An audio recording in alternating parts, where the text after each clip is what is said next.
Hey y'all, Rick Houston here, and I want to tell you about my new show, the Moonshine and Motorsports Racing Podcast. I've partnered up with the state of North Carolina Department of Natural and Cultural Resources to help uncover the history behind moonshining mountain boys, professional wheelmen, and the backwoods and city lights of the Tar Heel State.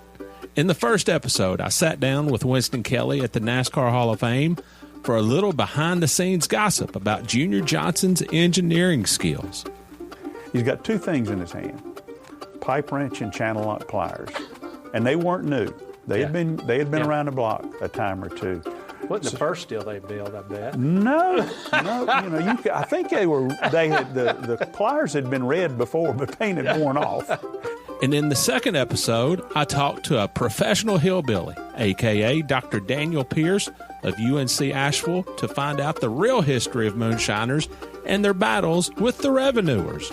He wrote about one of his experience of trying to chase down this bootlegger in this souped-up car, and he complained that the government gave him these piece of crap, cheapo cars, and that were really no match, but he thought he was doing pretty good, and then the guy just hits it and just takes off and practically disappeared. But then the guy makes a bootleg turn and comes back towards him. And as he said, it was a game of chicken, and I was the chicken. And so he ran off the road. And actually, he was the guy who caught Junior Johnson at his daddy's steel when Junior got tangled up in a barbed wire fence. So check out the Moonshine and Motorsports Racing Podcast, available on YouTube, dailydownforce.com, and all of your favorite podcasting platforms. And be sure to check out my regular show on NASCAR history, the Scene Vault Podcast.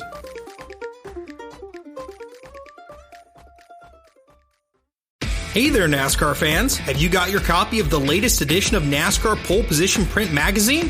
If not, there's no better time than now to subscribe at polepositionmag.com. NASCAR Pole Position is the only print magazine covering NASCAR. Officially licensed by NASCAR, NASCAR Pole Position Magazine is published throughout the NASCAR season, and each edition is an instant collector's item, packed with great feature stories and photography. The magazine is even mailed to you in a poly bag for those who love to collect NASCAR memorabilia. At polepositionmag.com, you can even find past issues available to purchase. Get your subscription to NASCAR Pole Position and get great NASCAR content delivered straight to your mailbox throughout the season. Learn more at polepositionmag.com. That's polepositionmag.com. Eric Estep here. One of my favorite parts of being a NASCAR fan is collecting diecasts. It's how I got my start on YouTube, actually. To me, a room is not complete until it features shelves of NASCAR diecast cars. It's as good a time as ever to continue your collection or begin an all-new one by pre-ordering your favorite driver's 2022 next-gen diecast at lionelracing.com or at any authorized Lionel retailer. Lionel is the official diecast of NASCAR, and don't miss Lionel Racing's NASCAR Authentics diecasts at a Walmart or Target near you. Not only is Lionel the official diecast of NASCAR, but they're also official supporters of the Out of the Groove podcast network. So what are you waiting for? Head to lionelracing.com to order your favorite driver's 2022 diecast.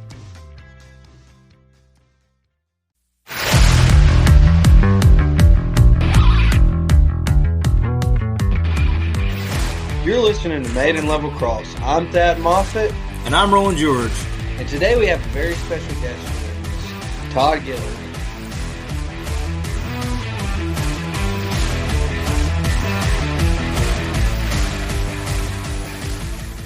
I'm excited, Thad. Todd's a really cool guy. If people don't know who he is, Todd Gilliland's a NASCAR Cup Series driver, piloting the number 38 Ford Mustang for Front Row Motorsports. And if the name sounds familiar, you might know his dad, David Gilland, who drove for Robert Yates Racing and Front Row Motorsports. Yeah, I got the opportunity to race for David in 2019 and 2020, and it was a really neat opportunity for me to be able to kind of take my racing to the next level with David and the Gilland family. So got to form a relationship with Todd, and excited to talk to him. It's been a couple years since I last saw him, so excited to get to talk to him and see how the family is and how everything's going on his end.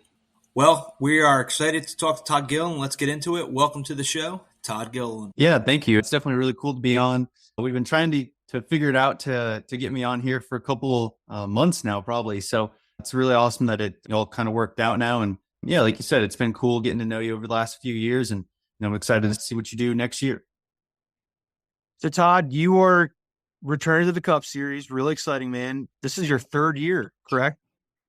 Yeah, that's crazy to think about. I always trying to remember something. I'm like, does that had to have been last year? And then I forget where I've been going into my third year. So it's definitely flown by. We were talking a little bit before we got on, but it's definitely a grind. Like I feel like you're so excited for Daytona.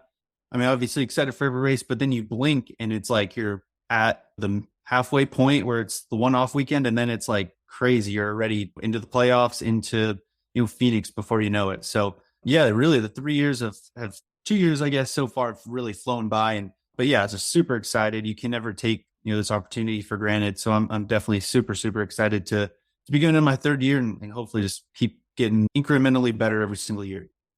For sure. So I like starting from the beginning of everyone's career, right? And you definitely have a really cool story like that. You got a racing family, okay? So for people who are not aware, Todd's the son of David Gilland, and then your grandpa is kind of the family patriarch, right? Yeah. So my grandpa, Butch Gilland, he grew up on the West Coast along with my dad. And I was born on the West Coast. So that's kind of where our racing roots kind of begin, I guess. I think my grandpa started out in figure eight races, dirt races, street stock races, and just kind of slowly worked his way up to kind of the Winston West series. And I think back then you could almost race the same, Winston West car with the Cup Series. So I think he tried to, run a few races here and there, like Sonoma, some of the Cup races out on the West Coast. And then my dad started crew chiefing for him when he got 16, 17, 18. And I guess that's kind of how he got his feet wet, got into the whole racing thing. And from there, he worked on cars for a long time and then started racing, I think when he was around like 18 years old. So yeah, he's kind of a later start than kind of what we see nowadays. And his start was kind of from working on race cars, like I said. So yeah, so he went on to race in the Cup Series for probably 6, 7, 8 years, something like that. And then, like I said, I was born on the West Coast, kind of grew up in North Carolina, started racing. I actually ran my first race in California, but pretty much have done all my racing in North Carolina. And so I grew up going to the racetrack when my dad was racing, and yeah, just really loved it. I think we see a lot of father-son kind of families in racing, and what kid doesn't like playing with cars? And I think that's really cool. If you grow up in it, you just really develop your own love for it really quickly. And yeah, it's just really, really cool that I'm being able to continue and do this the same as they did. So can you confirm the Barbie Corvette story? Dude, I always hear about this story, but I don't know if there's any pictures out there or anything like that. But I mean, my parents tell me it's true, and my dad loves that story too. So yeah, apparently we got a pink Barbie car, and I made him paint it black, and then we put 2 batteries in it instead of 1, and made it a lot faster. And I don't know, the story goes that's how I very first started. Like that's the first thing I ever drove. So yeah, that's a funny and interesting story. Would that be the first thing that you drove? I mean, what is the first thing you remember racing, like competitive racing? I did some go-kart stuff was what I competitively raced first, and some quarter midget stuff, but late model stock after that. So what is your first competitive start? Yeah, for me, so I started out in quarter midgets, like I said, when I was 5 years old. Kind of got into it for a little bit then, and then kind of took a break, just going through school, kind of elementary school, middle school. I played kind of all the different sports. And then I really just bothered my parents, I guess, enough to be able to get back into it. I was just wanting to get back out there and try the quarter midget deal again. And then pretty much when I was 9 years old, started competitively from there on. And probably when I was 13 is the nearest memory I have of, we ran the USAC national tour in quarter midgets. And that was just really cool. It was at that time, my dad was still racing. So it's kind of me, my mom, and Danny Crafton. It's actually Matt Crafton's dad was my crew chief in quarter midgets. And we're always on the road and racing those things all over the place. And I think, like you said, that's kind of my first memory of it. From there, I went into late model stocks, and then K&N West, trucks, and then in the Cup Series. So your career is, a lot of people may not be familiar, but I mean, I'm probably going to embarrass you, Todd, but you got quite the career, man. I mean, just looking back over your stats and all that, but you're the 2016, 2017 K&M Pro Series West champ, which is amazing. I did not know you were the winner of the very first Cars Tour race. I didn't know. Dad and I were talking about that. That's pretty significant because that series is now taken off. I mean, that is now part of the dialogue with a lot of race fans. I know we just had the race last year at Caraway, right, Thad? You were you attended that race. You weren't in that. Yeah, Larson ran. Yeah. But that's awesome, dude. I mean, that's something that I don't think a lot of people realize. You kind of kicked that series off, so to speak, with the big win. Yeah, that is actually a really cool story, I think. So we actually ran the year before, like it was the Pro Cup Series. It was the same owners, but the Pro Cup Series had kind of, I guess, ran its course. I think at one time it was a booming series, and there was a lot of cool guys that ran it kind of as a career, but a lot of guys that kind of went through it and graduated on, and they didn't really know what to do with it. I think this was the last race at Hickory, was probably end of 2014 because that Cars Tour race was in 2015. We were in late model stock cars against the Pro Cup cars at the time, and then we finished second in that race. And then over the off season, it's kind of when they went through the transition of Pro Cup to the Cars Tour. So yeah, that was awesome. I think, for a long time, there was the UARA series also that ran around North Carolina, and there's kind of a void that needed to be filled, and the Cars Tour just kind of took that over. And yeah, it's so super cool to see what it's grown to today. But yeah, just looking back, like that was a cool race. Like Deke McCaskill, those guys that still run the Cars Tour today, like those guys are hard racers and they've been doing it a long time. And yeah, so that was really cool. But yeah, even just beyond that first win, like how we ended the season kind of with them and then just kind of saw the whole transition. It's really cool. Sure. Do you have any plans to like run in that series again, or like if SRX for some reason knocked on your door, are you up for that? Yeah, absolutely. I think I watch every sort of different racing. I'm super excited for the Chili Bowl coming up. Just watched the Tulsa Shootout. Love all kinds of dirt racing, F1, really anything, right? So yeah, the SRX stuff has been really cool. That'd be really cool to be a part of. And as far as Cars Tour goes, I don't really have any plans for anything else. But yeah, I'm always open to anything. And it's cool to see, Kevin Harvick building a late model stock, a super late model, and wanting to go race a lot. So I was just talking to Lane Riggs today, he's my new teammate, and I was asking him what they were doing with their late model stock car, and I would definitely love to get back in one day, and hopefully that day's sooner than later. Todd actually shares some history. So Todd, you ran your first ARCA race with Venturini at Toledo Speedway, right? Yep, correct. And Jeff McClure was your crew chief, right? Yes, he was, and then he went on to be your chief, right? Yeah, so he crew chiefs me after that. And he referenced that race all the time. So can you talk to us about what your first race was like with Venturini at Toledo? Yeah, that was a very hectic weekend, really, altogether. And really at that time, like it was the same year, but we started out the season strong with that win in the Cars Tour, but we were not doing well after that. We were in a major slump. I was wrecking a lot and just really didn't really know what else, like how we're going to get so much better, right? So we just got that one opportunity to run that ARCA race at Toledo. I was 14 I turned 15 on Friday, and I think the race was probably on Saturday or something like that. I turned 15 the day before, and you had to be 15 to race.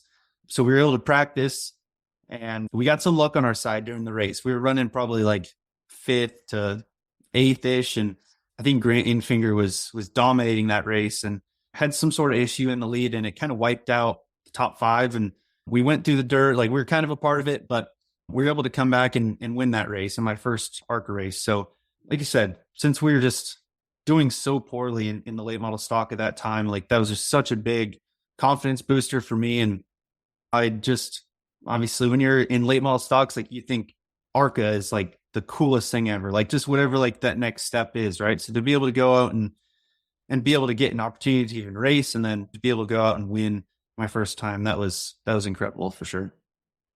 And the youngest to compete in ARCA, I mean, that I'm like I keep going through your career, man, like hitting all these boxes. It's amazing. Really cool. Sadly, those are all like 8 years ago now. So I got to start getting more boxes. Time flies, my friend. Time flies. Let's move on. So, you have all the success, and then you get the call to go to KBM. What was like? Here's something else that I told Dad this morning prior to doing this is, it's pretty cool. Dad starting in the 46 truck this year. Your first start came in the 46 truck at Dover. How cool was that? I thought that was it was meant to be to have you on the podcast. But take us back. How excited were you when you got that call to drive for KBM? That was probably like the most excited. Like there's such a good opportunity, right? You grow up watching, like I said, I love watching every sort of racing, and racing in the K&N West Series, K&N East. Obviously, the next step you want to take is getting to the trucks. And then I was with Toyota for a long time there, and just to be able to, for them to have that relationship to where they could put me in that truck was awesome too. Like that's an opportunity that right away I'm super excited. I think we're going to go out and win a lot of races. And I think everyone's expectations were high, right? We just didn't really meet those expectations for 2 years straight. And that was a very exciting time, and then it turned to frustration fairly quick. Just, I think expectations, right? That's what makes you push yourself. And when you don't hit a certain expectation, I think that's when you can get frustrated pretty quickly. But like I said, that was just such a good opportunity that I've learned so much with sponsors, and your first time in a national series, that it doesn't get better than that. And definitely couldn't have kept moving up without that opportunity along the way. So what advice do you have for Thad? I mean, he's diving into the pool this time. He made a few starts in 2022, but this is the big show now. What advice would you have for him going to the truck series now full time? Yeah, the trucks are exciting to watch. Sometimes I'm thankful to not be in those restarts anymore. So I think I'm going to be excited to watch you in those restarts. But I don't know, it's fun to watch, right? Just because there's inexperienced guys, there's guys that have been doing it forever, and there's just a really cool mix of people trying to make it in the truck series. So to me, that's a lot of the fun of it, is guys just putting their heart on the line. But I'm just super excited. I think that is obviously a great opportunity for you. And yeah, they're challenging for sure. Nothing in racing is easy. That's for sure. Yeah, for sure. I'm excited about it too. Just to be able to go out there and compete full time and not wonder when my next race is going to be something cool for me going into next year. But something I wanted to talk to you about is, that David ran for the same team that you're running for. So that's like really cool. Like I've never been I've raced a lot of race cars that look like petty race cars, but I've never technically raced for like a team that my grandfather had a tie to or my dad had a tie to. So it's got to be pretty cool to be like at the same home that David was at for several years. Yeah, it is. He started his Cup career with Robert Yates Racing, and I'm not really sure how that all went or happened, but he ended up at Front Row fairly quick, and he was at Front Row, I think, for 5-ish years, maybe 4. So yeah, that's pretty much the team that I grew up and like most vividly remember, like going to the racetrack and watching him compete for. So Bob Jenkins, he's been the owner the whole time. Jerry Freese has been the general manager the whole time. And I think it's cool for those guys that, I've kind of grown up around the team, and it really does feel like family to me. So that side of it's cool. And on the flip side, like you said, so this is the team that my dad had driven for a long time. Now he's got his own like rival team compared like to Front Row in the trucks, right? So it's kind of crazy how it all turns out. But yeah, especially to be driving the 38, same car that he drove for his entire Cup career, pretty much. It's crazy how it all works out. Like that was the number that opened up, and in right place, right time for it to all work out. Your dad. I remembered your dad with the M&M's car for the longest time. So he ran some really cool schemes, and then he did Taco Bell, Long John Silver's. I mean, you could always spot David Gilland, which I thought was cool, but totally off topic, kind of on topic. But so I do a fantasy league, right, Todd? I do a NASCAR fantasy league. Anybody who watches NASCAR should definitely do it. It's a lot of fun. Get you really in the mix of things, watching for drivers to perform. You were kicking butt. I should have had you in my lineup at the road forces because I regretted it. But we have a guy in my fantasy league. I don't know who he is. We kind of opened it up, and it's grown over the years. But this guy's been here since day one. His username is David Gilland fan, right? The guy has used you the past 2 years, and once he uses all your uses up, he disappears.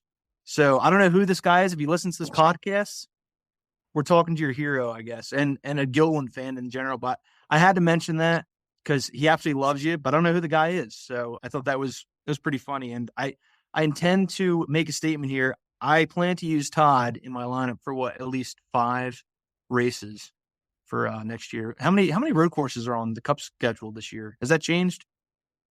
No, I don't know. I don't know if that's changed. There's not like probably that many Gilland fans out there. I love the fans that we have, and hopefully we're gaining more along the way. But that was hilarious. And there's some random like diehard David Gilland fans. So I don't know what happened, but that's awesome. But yeah, the road courses. Yeah, you should put me in for the 500 too. I mean, we're planning on winning that one, so you might as well put me in. Absolutely. I promise you, man. I'll have Thad hold me to it for sure. All right. With that being said, I wanted to ask Todd about the next gen car and his thoughts on it. It seems like everybody I talk to has a different opinion on it, and that like just the way that it works in general is completely different than everything you've driven. Is your take pretty similar, or?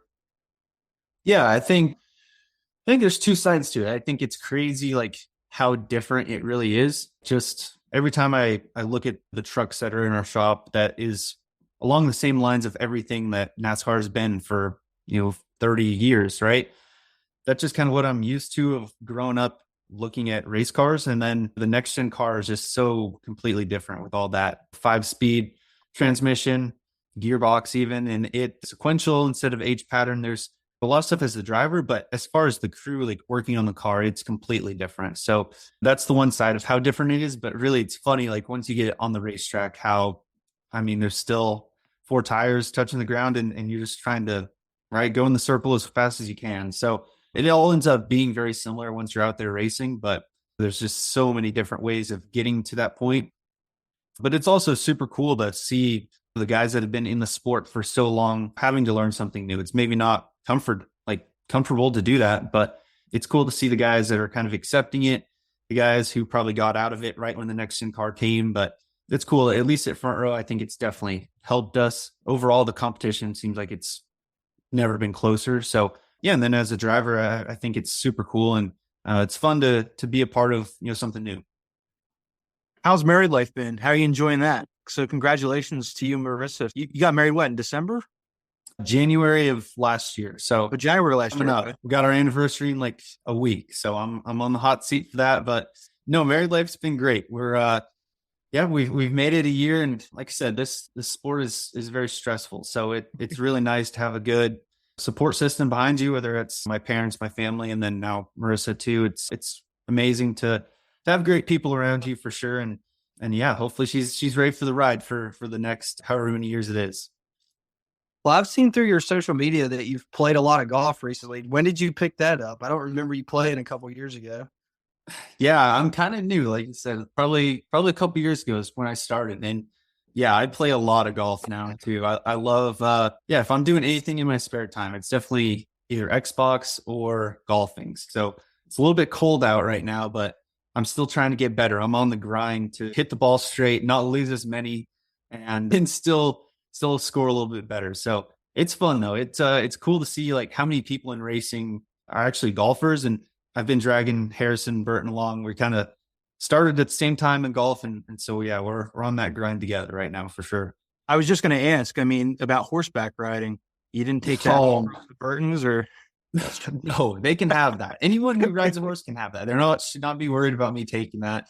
Marissa was just doing like her year-end recap thing on Instagram, and the video of me riding the horse popped up actually like 2 days ago. And I was like, oh my gosh, that was the most uncomfortable I've been in a long time. Just, you never know what those things are going to do. And my sister grew up riding horses when I was younger. So you would think I would be a little bit comfortable around them, but I'm the complete opposite. I do not want to be anywhere near a horse.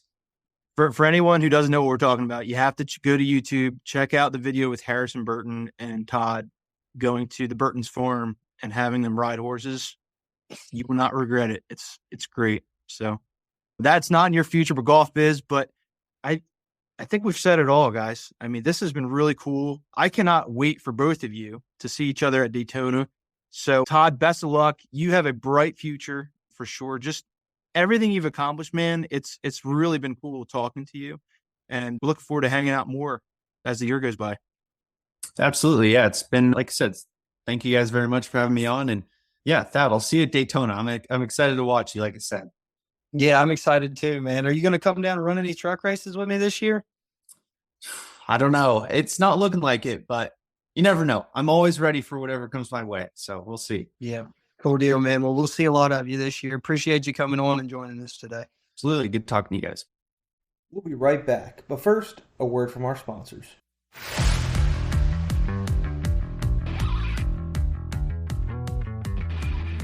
Pristine Auction is the most trusted sports memorabilia and collectibles auction site.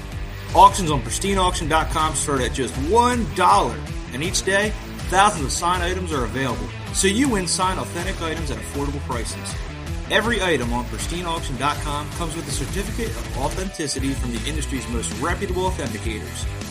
PristineAuction.com is your one-stop shop for authentic signed diecast, helmets, trading cards, photos, and so much more from your favorite drivers.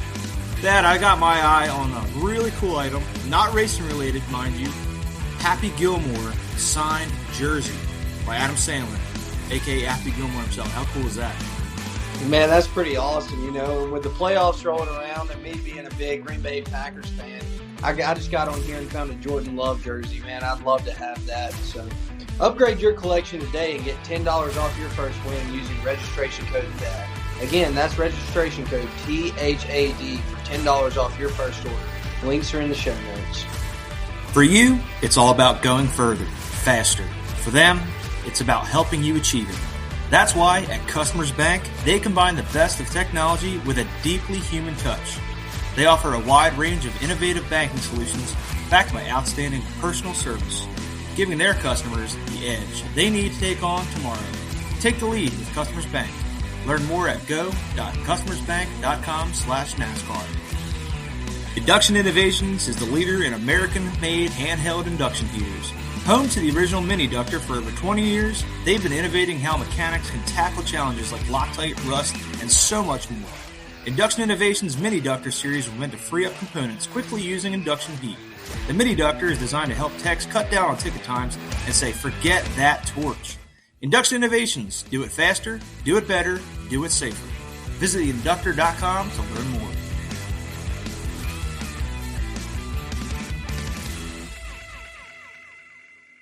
All right, that was a great conversation with Todd. I've never met Todd, Thad, but he is as nice as they come. Super, super happy that he was able to join us on the podcast. Yeah, Todd's a great dude, man. He was very welcoming my first year at David Gilland Racing, and actually we raced out of the same shop at the time. So getting to catch up with him a little bit and see where he's at in life now. He just recently got married. Well, he got married like a year ago, but just recently went on the honeymoon, as he told us. But just how far he's come in the last couple of years, and for me to get to make my Truck Series debut, well, full-time Truck Series debut in February is going to be really, really cool. So hopefully I'll see a lot more of him this year. Yeah, it sounds like he picked up golf as a new hobby, so maybe you can teach him a few things, and vice versa. He can tell you how to do some things in the Truck Series as well. But looking forward to seeing him at Daytona. He's definitely a very goofy and entertaining dude. You know, a little bit of time I got to spend with him, he can make just about anything fun, and he's a cool dude. So I definitely like to go hit up the golf course with him for sure. Awesome. Well, so that was fun. Let's talk about your recent trip. I guess your annual – is it an annual family Christmas trip you go out there to Wyoming? Yeah, so it used to be – it was relatively calm this year. It used to be like 40 of us, like it always is, 30 or 40 of us, you know. But this year was just me, my brother, my sister, mom and dad, and then my girlfriend Lauren, and then Grandpa and Ellen. They kind of stay upstairs and watch. Grandpa watches a lot of football when we're out there, man. But he did come out the house with us a couple of times. For me, though, it was really weird this year. It was really calm. There wasn't a ton of snow on the ground, so we didn't do a ton of snowmobiling, but we did the traditional stuff we always do, go to the hot springs, which is a really neat place, and then went snowboarding 2 days, which is probably controversial for a race car driver right now, but yeah, sure. But I played it safe for sure and enjoyed my time out there on vacation. There's very little cell service unless you're at the house, and it was nice to just relax and cut off the outside world for a couple of days. So definitely a cool experience to go out there and play some card games with the families, just like we always do, you know. It looked fun. I mean, if you follow that on Instagram, it was a lot of cool shots of you snowmobiling. The best was your mom being drugged by your dad down the hill. Yeah, my mom said once you get to she was yelling on the mountain, dude. And she said, once you get to 50 years old, Brian, there's certain things that you just don't need to do. And she said skiing's one of them. So it was like training a kid again, which is crazy because the woman taught me how to ski. And I guess she just hadn't skied in 5 or 6 years. And so she put her skis on. She fell. And then I skied down to her, and I put her skis back on for her. Then Wait, she fell. Hold up. Your mom taught you how to ski? Yeah. But she can't? No, she can. She just, I guess, after 5 or 6 years. She just lost it. Yeah, she just lost it. It might be longer than that. I don't remember the last time my mom skied. I mean, I'm 23 now. And, I skied with her when I was 12, 13 was the last time I, have a memory of skiing with her. So it's probably longer than that, 10 years or so. Wow. She got to where once we figured out that, what we were doing, she would just kind of turn us loose, and we would go up and down the ski lift all day, and she would sit inside and order us food and have our Pepsis waiting for us at the bottom of the hill. So that's awesome. Typical mom stuff. But yeah, but it was definitely entertaining watching her slide down the mountain on her back. Yeah, I think you uploaded that clip to Instagram, so definitely check it out if you need a chuckle for the day. Really cool to see you and the family. And yeah, so let's shift some gears. Now we got to hyper focus on 2024 now that we are officially in the new year.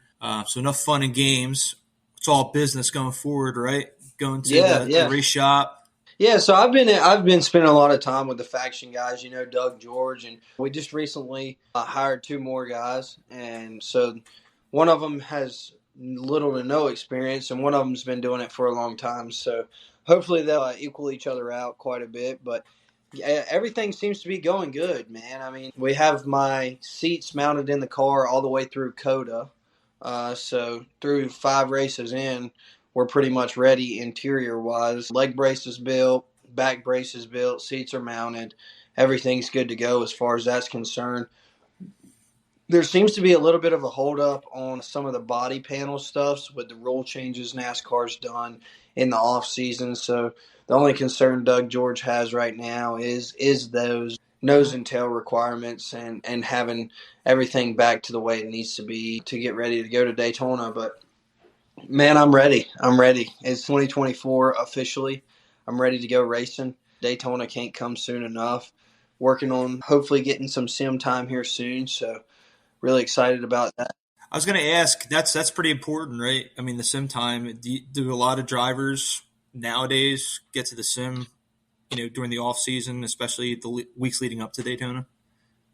Yeah, for sure. I mean, it's something that we use all the way through, right? Like when you go to the Chevrolet sim, it is the same that Kyle Larson's running on, and Ross Chastain and William Byron and all those guys is the same one using, So for me to get the opportunity for the first time in my career to have that outlet to learn and to move forward and to pick up on some things that I might not be able to pick up on in like a 20-minute practice or a 45-minute practice will definitely be very, very helpful for me. And the fact that Doug and they get to go with me and try some things on the cars also, it's basically like an extra practice session on the computer. I know that, man, it's so tough because like simulate G-forces is impossible. So it's definitely not the exact same as going out there and running for 45 minutes, but it's about as close as you can get. This is probably too early to ask, but I'll ask anyway because I know some fans are probably curious. It was announced when Faction 46 was revealed that it was a technical alliance with Nice Motorsports. You've met Bailey and you've met Matt Meals, who's driving for Nice next year.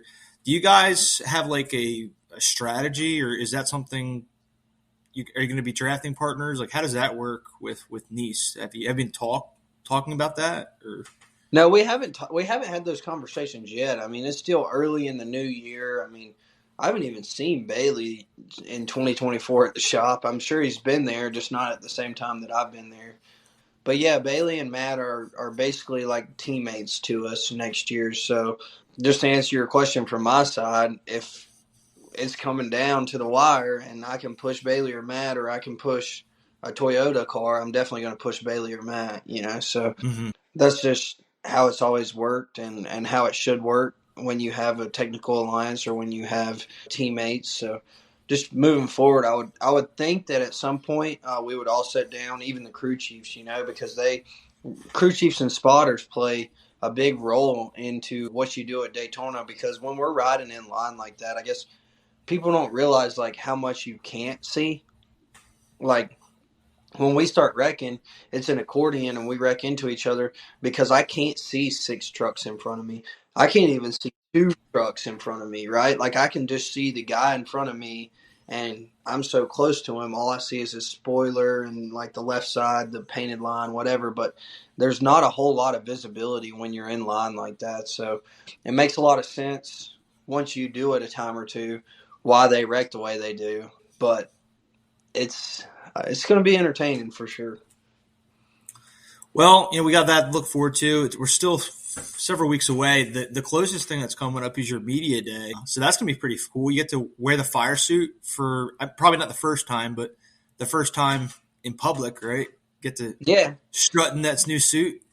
Yeah, it's pretty cool. So I've never been full-time in NASCAR I did the ARCA stuff, but even that wasn't full-time. So for me to get to do a media day is something that I've never done. So it'll be a new experience with me, just like everything else this year. I've done photo shoots with sponsors and stuff like that, but never like a TV. I think it's the Fox. We have the Fox photo shoot. And then we also have a deal for Craftsman. So it'll be cool to get to do and experience some of those things that my competitors have got to experience. But at the end of the day, for me, the most important thing is racing and running well. And so the more we focus on that as an organization and a team, it's going to be key to our success in the 2024 season. But it's definitely fun to do that kind of stuff from time to time for sure. Yeah, what's also cool is I think we have a production day at the garage with some of the sponsors. So, it's going to be really cool to see Customers Bank folks back again at the garage and Tasty Duck folks. So we'll have a ball there. Talking about the garage, you've been at the garage doing lots of things recently, but thing of note is assembling your grandfather's new trike. You want to talk about that? Your relationship with Buzz Bikes?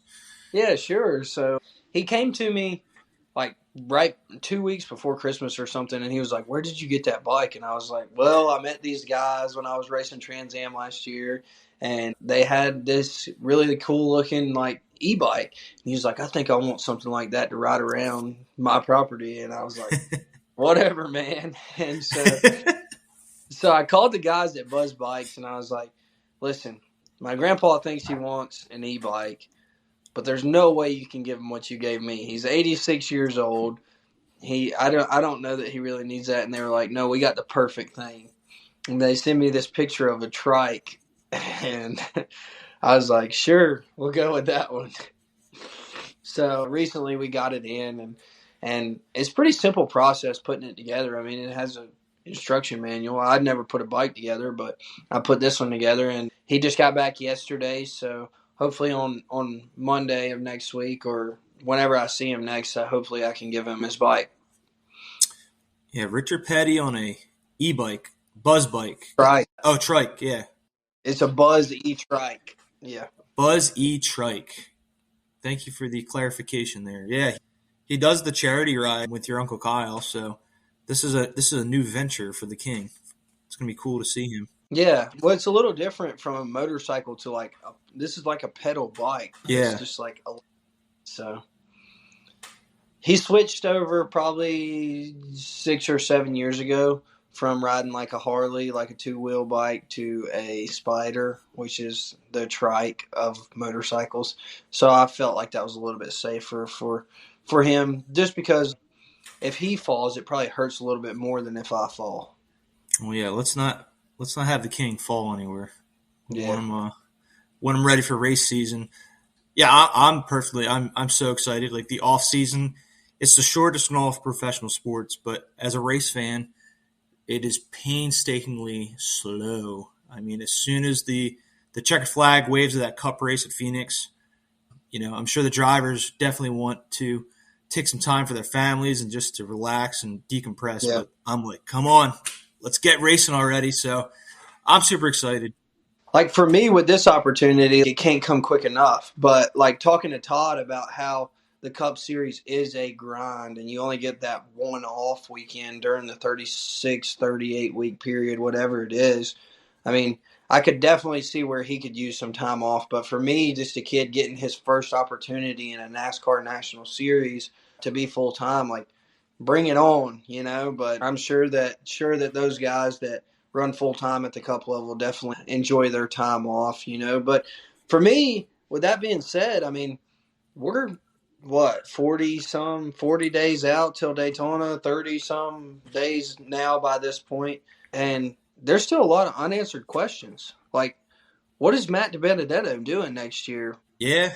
Who's driving the Spire trucks? Recently announced that I will be competing against Todd Gilliland. Todd Gilliland will be full-time in the Rackley Ward stuff. So excited to race against him. I got to know him a little bit when he ran for Petty GMS. Yeah, it's cool to race against guys that I already know and that have a lot of experience that I can probably lean on a little bit. But, man, what is going on? Why is it like almost race time and nothing's been announced yet? I think it's in this day and age, I just seen like over the course of years, I think things just happen a lot quicker. I don't know if that's accurate or not, but at least it seems like things can turn around fairly quickly. It's not as much of a long, painstaking process. Like I don't know how long they were talking to Ty Dillon at Rackley Ward. I mean, I would assume it was like it had to have been during the off season, but speculation, of course, at best. Can't go without mentioning we lost a really, really awesome guy, a legend of our sport, Kale Yarborough, fierce competitor to your grandfather. What are your thoughts on Kale? Did you ever meet Kale? I never was lucky enough to meet Kale, but I know that how he affected my family and our lives, just as a whole. Like Grandpa, when he goes to tell a lot of stories, he kind of like chuckles and then he'll say Kale. Like Kale beat me that day or Kale did, so I definitely had things that looking back on and hearing the stories, how Kale has affected the outcome of what the Petties were, as an organization and as people in general. He definitely had a big effect on what we did in our life. Yeah, I was watching an old race. I believe it was Darlington actually from 1970. It's 1970, and definitely a really cool documentary. It shows Kale dominating in his Wood Brothers Mercury and leading the race, and then he runs an issue and he hops on this fence it's pretty cool on like turn 3 or turn 4 and gets out. It's a pretty famous photo of him he's got smudge all over his eyes. And I was talking to Chris Hussey back at the shop, and we were finally reminiscing on that documentary that everyone seemed to watch during Christmas time. I don't know if it just came out over the course of the holidays, but Kale is such a like hard-nosed competitor. He just gets out. He don't talk to anybody. He gets in it looks like a Ford Thunderbird or a Lincoln Town Car and drives right to his house in his fire suit, all dirty and grimy. The wife and kid and dog greets him, and he just goes about his business. It's the funniest thing I've ever seen. But really, really want to shout out to the Yarborough family. Our condolences. Rest in peace, Kale. Definitely a huge loss to our sport, but we'll finally remember him and all the contributions he made as a legend in the sport. So with that, what can we leave the fine folks at Maiden Level Cross? What else you want to talk about here? I don't know. I started to talk about what rides weren't filled, and I mean, there's 2 Cup rides that don't have drivers. The 16 and the 15 Cup cars do not have drivers. Pretty crazy, man. Are you going to make selected starts in those? Is that what you're about to say? Wouldn't that be awesome? That would be. Maybe we gotta call a colleague up, see what we can do there. Okay. No promises though, man. We got a Faction 46 truck to race. Yeah. All right. Well, with that, I guess we'll wrap things up. Appreciate you guys listening. Big reminder, we'd love to hear your questions. So send them in to the official Instagram for Maiden Level Cross. Ask Thad anything. Chili recipes, workout routines, his philosophies of life. Anything you want. Send them over. Is there anything you won't answer, Thad? No, I'll answer it all. There you go, folks. Yeah, we appreciate you guys tuning in and listening to us on Maiden Level Cross here today. And be sure to follow and like and subscribe and do all that fancy stuff on every platform that you use.